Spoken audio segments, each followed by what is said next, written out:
My name is Lena Brooks. I was 21 years old when I learned how quickly a life can be sold. Not stolen. Not taken in anger. Sold. Calmly. Casually. Like it never really belonged to me in the first place. It happened on a Tuesday night, the kind that feels ordinary enough to disappear from memory. I was sitting in the campus library, surrounded by half-empty coffee cups and the quiet hum of students pretending they weren't exhausted. My phone was face down beside my notebook when it buzzed. I almost ignored it. That single decision, flipping my phone over, ended one version of my life and started another. The message was from my mother. "I sold the furniture in your room." I stared at the screen, rereading it slowly, waiting for my brain to catch up. Furniture? In my room? For a second, I actually laughed under my breath. It felt too ridiculous to be real. My mom had a strange sense of humor sometimes. This had to be one of those bad jokes. Then my phone buzzed again. "Your cousin needs the money. She has a baby now. Family comes first." That's when my hands started shaking. Not metaphorically. Physically. The words "family comes first" hit me like a rehearsed line, something she'd practiced saying without emotion. My laptop was still open in front of me, the same laptop I'd worked double shifts to pay for. The one I'd skipped meals for. The one I needed to graduate. I typed back so fast my fingers hurt. "What do you mean you sold my furniture? My bed? My desk? My laptop?" The reply came almost instantly, like she'd been waiting. "Everything. You can manage. You always do." I felt like the air had been knocked out of my chest. My bed, the one place I actually slept without waking up anxious. My desk, where I studied, planned, dreamed. Shelves I'd built myself because buying them was too expensive. All of it gone. Reduced to cash for someone else's emergency. I swallowed hard and typed again. "Where am I supposed to sleep when I come home? Where am I supposed to study?" This time there was a pause. Just long enough to give me hope. Then her answer appeared. "If you don't like it, you can stay in the storage room. Your cousin needs your room more right now." The storage room. Not a guest room. Not the couch. A storage room. Like I was an object that could be moved out of the way. My ears started ringing. I couldn't hear the library anymore, just my own heartbeat pounding in my head. People around me were flipping pages, whispering, living normal lives, while mine was being dismantled one item at a time. There was only one thing left I cared about. I hesitated before typing the last message. "Please tell me you didn't sell Grandpa's watch." That watch wasn't expensive. But it was the last thing my grandfather gave me before I left for college. Something that said, "I see you. I'm proud of you." The typing bubbles appeared. Stopped. Appeared again. I stared at them like they were deciding my future. Then the message landed. I sold it too. Got $300. No apology. No explanation. Just a price tag on a memory. Something inside me cracked, not loudly, not dramatically, just a clean break. I didn't cry. I didn't argue. I didn't beg. I closed my laptop, shoved it into my bag, and stood up so fast my chair scraped loudly against the floor. A few people looked up. I didn't care. I walked out of the library, into the cold night air, and kept walking until I reached my car. As I drove, my phone started lighting up with missed calls. My mom. Again. And again. I didn't answer. Because for the first time in my life, I realized something terrifying and freeing at the same time. If I stayed silent, this would keep happening. If I spoke up, everything might explode. There was only one person left who had ever protected me when family first really meant me last.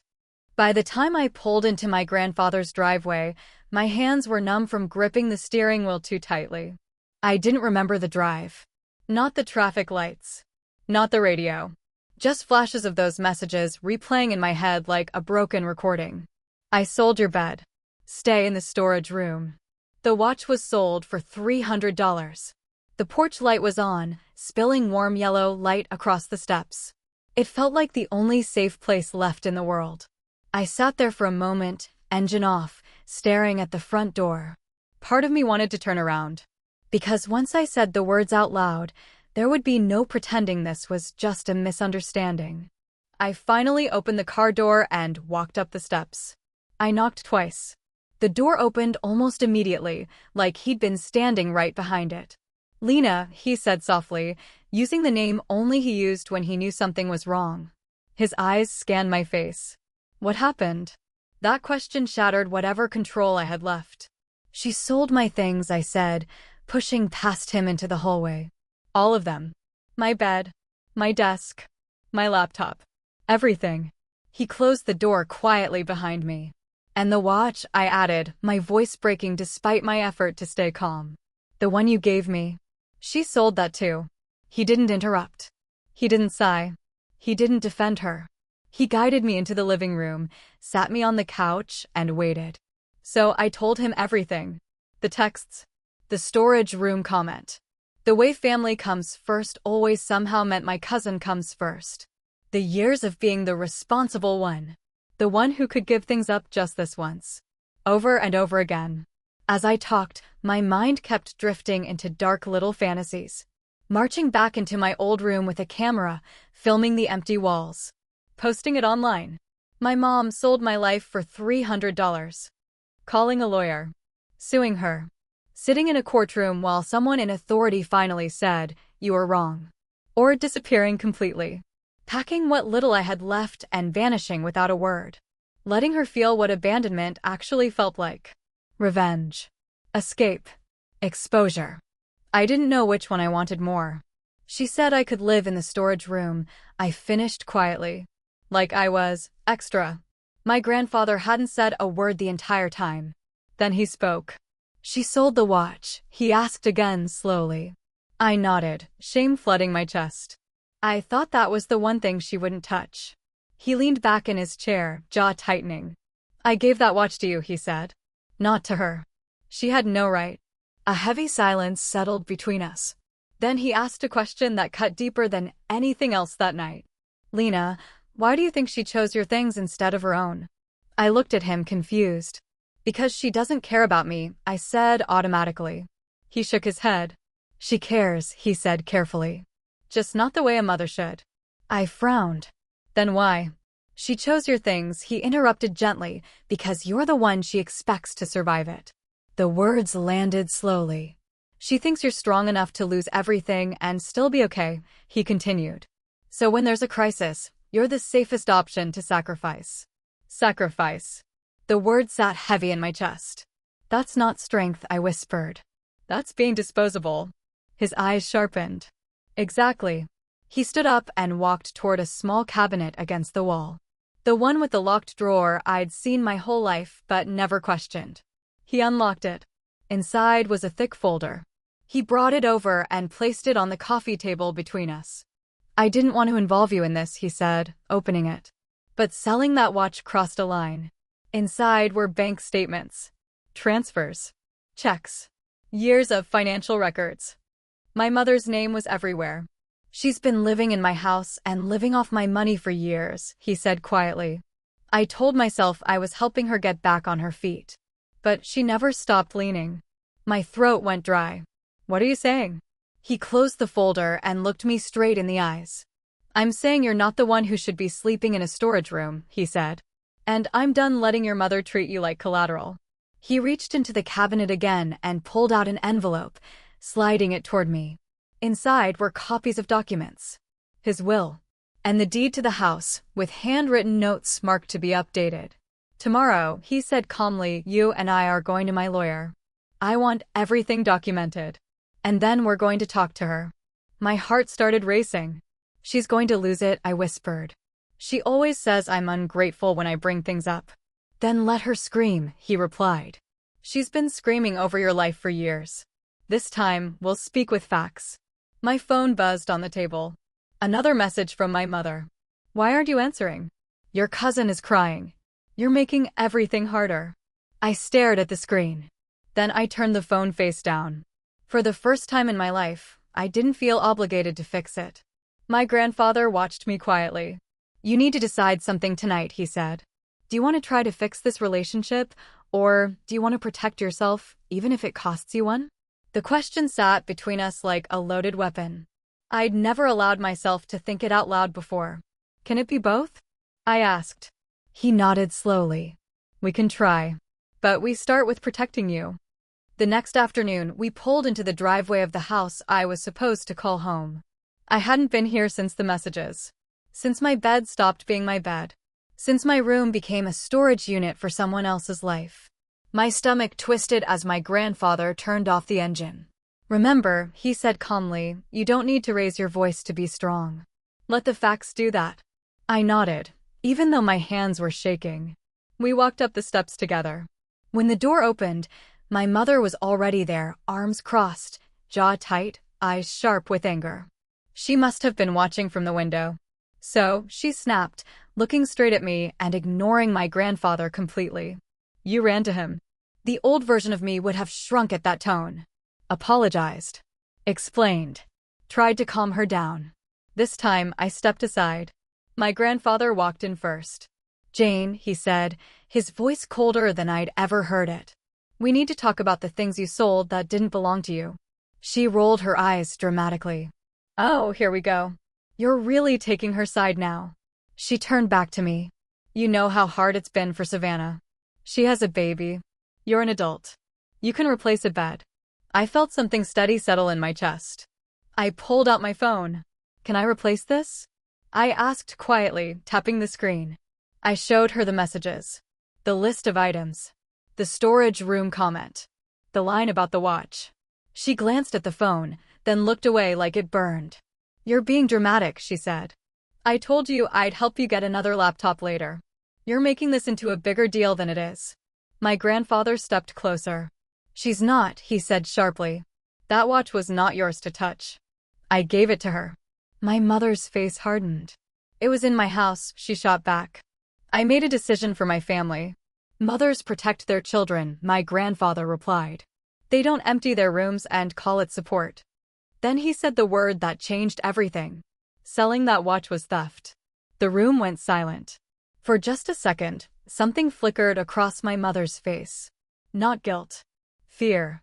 "Don't you dare accuse me of that," she hissed. I did what I had to do. A small sound came from the hallway.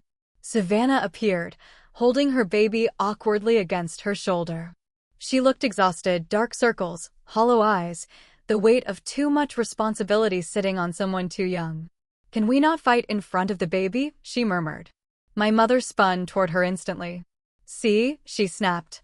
"This is what I'm dealing with. And now your grandfather thinks I'm some criminal because she couldn't just be grateful." I looked at Savannah. "Did you know she sold my things?" I asked quietly. "Including my grandfather's watch?" Savannah hesitated, then looked down at the baby. "She told me you didn't mind helping," she admitted. "She said you said it was just stuff." I laughed, but there was no humor in it. "Did she tell you I was supposed to sleep in a storage room when I came home?" Silence. Savannah's face drained of color. My grandfather reached into his jacket and placed a folded paper on the coffee table. "I spoke to my lawyer this morning," he said calmly. "We went over everything I've paid for over the years. This house. Utilities. Loans you never repaid." My mother's face went pale. "You wouldn't," she whispered. "You wouldn't call the police. See your own daughter." He didn't answer right away. Instead, he looked at me. "Do you want me to?" The question hit me like a punch. This was it. Justice or mercy? Part of me wanted to say yes. Wanted her to feel powerless for once. But then I saw Savannah clutch the baby tighter, like the room itself wasn't safe. "I don't want her in jail," I said finally. "I just want her to stop treating my life like a savings account." My grandfather nodded once. Then he turned back to my mother. "Here's what's going to happen," he said slowly. "You will repay the value of everything you sold. You will stop using my money without permission. And starting next month, you will pay rent or you will move out." My mother stared at him in disbelief. "You can't do that," she whispered. "This is my home." "No," he said quietly. "It's mine. You just forgot." She turned on me, eyes blazing. "Look what you've done," she spat. "You've turned him against me. Are you happy now?" I met her gaze. "You did this," I said calmly. I just stopped pretending it was okay. Behind her, Savannah took a small step toward me. My mother noticed. And something in her expression darkened. "Fine," she snapped. "Don't come crying to me when your college bills pile up. I'm done helping you." "You were never helping me," I replied. You were managing me. The room felt like it was vibrating. My grandfather cleared his throat. Tomorrow, he said, we're all meeting my lawyer. With or without you. My mother grabbed her keys and the law office was quieter than I expected. No raised voices. No dramatic accusations. Just the low hum of a printer and the soft scratch of pens against paper. Still, my heart was pounding like we were walking into a courtroom. My grandfather sat beside me, calm and steady. His lawyer arranged a stack of documents across the polished table. The chair across from us sat empty, its silence loud. She might not come, I whispered. She'll think if she ignores it, it'll go away. The lawyer gave a polite smile.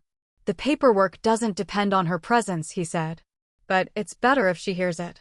5 minutes before the appointment time, the door opened. My mother walked in wearing sunglasses, indoors, like she needed a shield between herself and the consequences. She sat down without looking at me. Let's get this over with, she said. I have a baby to help take care of. The lawyer began calmly, professionally. He explained the restructuring of my grandfather's finances. A trust. My name on it. Limits on access. A rental agreement for the house. This is insane, my mother snapped. You're giving my daughter more control than your own child. My grandfather didn't flinch. I'm giving responsibility to the person who's shown she can handle it. The lawyer slid a document toward her. This outlines repayment for the items sold that weren't legally yours, he said, including the watch.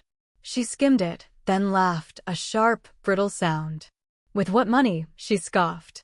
You think I'm hiding some secret stash? I sold her things because we were desperate. You were desperate, I said quietly. You never asked what I was willing to give. You just took. She finally looked at me then. Not like a daughter. Like an equal. I'm your mother, she said, her voice shaking. I did what I had to do. The lawyer continued, page by page. Limits. Boundaries. Acknowledgements.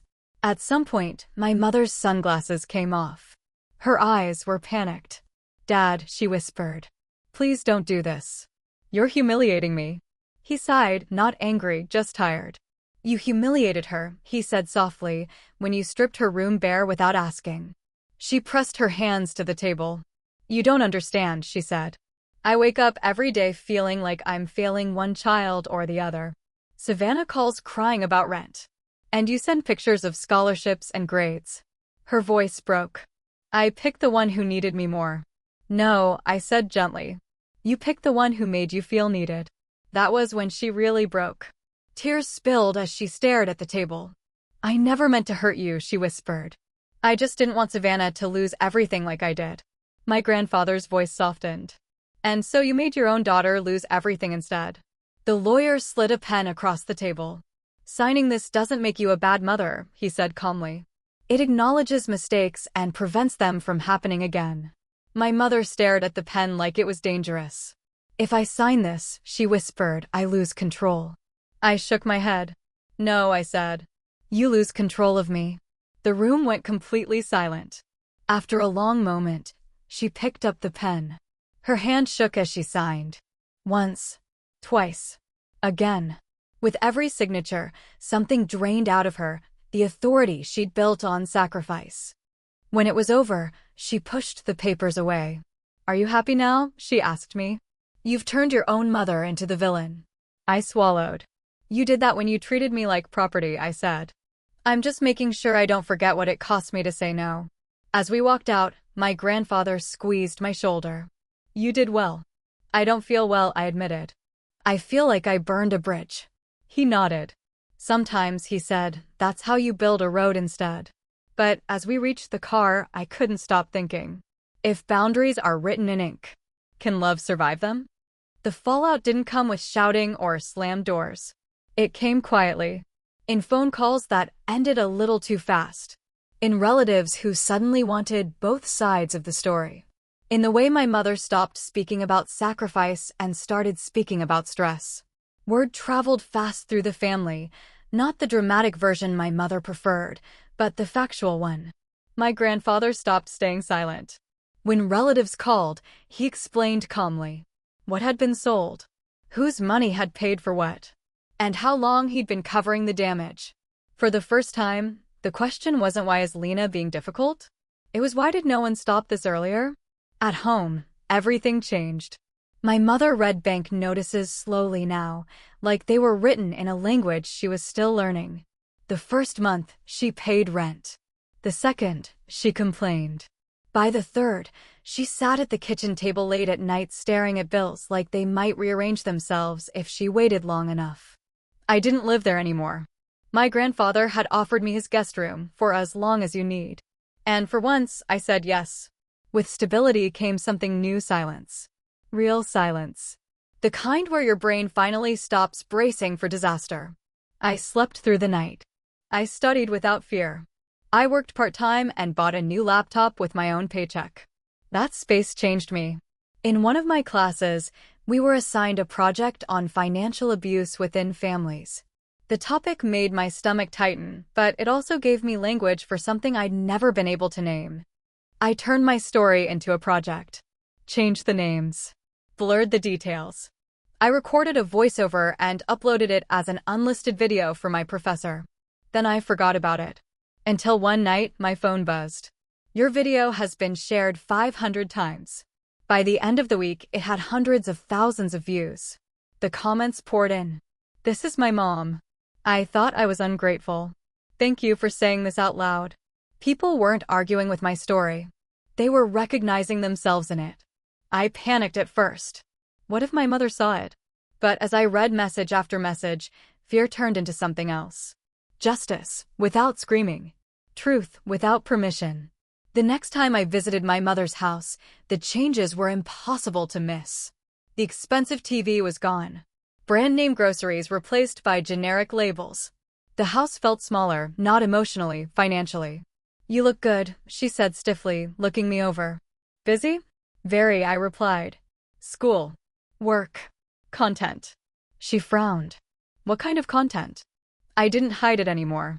I made a video, I said. About financial abuse in families. It went viral.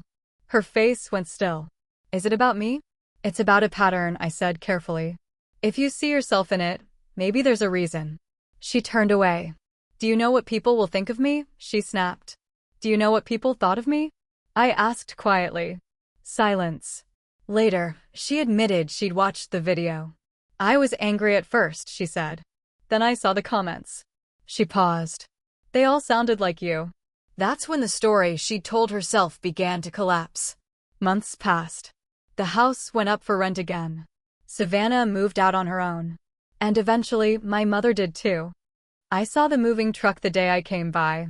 Rent went up again, she said flatly. I couldn't keep up. There was no victory in me. Just sadness. We sat on the steps together like we used to when I was a kid. I watched more of your videos, she admitted quietly. I wanted to be the mother I never had. I ended up being the one I swore I'd never become. That didn't erase the past. But it named it. I don't want to cut you off, I told her. But I won't live without boundaries anymore. She nodded slowly. Maybe that's your real revenge, she said. Not ruining me, just refusing to become me. Later that week, I filmed another video. Not about legal documents. Not about blame. Just the truth. I said the words I'd needed to hear at 16. You are not ungrateful for wanting your life to be yours. You are not selfish for setting boundaries, even with your parents. Protecting yourself is not betrayal. It's survival. When I finished recording, I went outside. My grandfather was watering his garden. You're quiet, he said. Usually you ramble after filming. I smiled. It doesn't feel like a revenge story anymore. What does it feel like?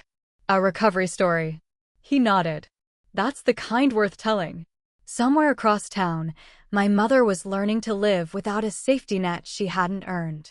My cousin was building a life in her own name.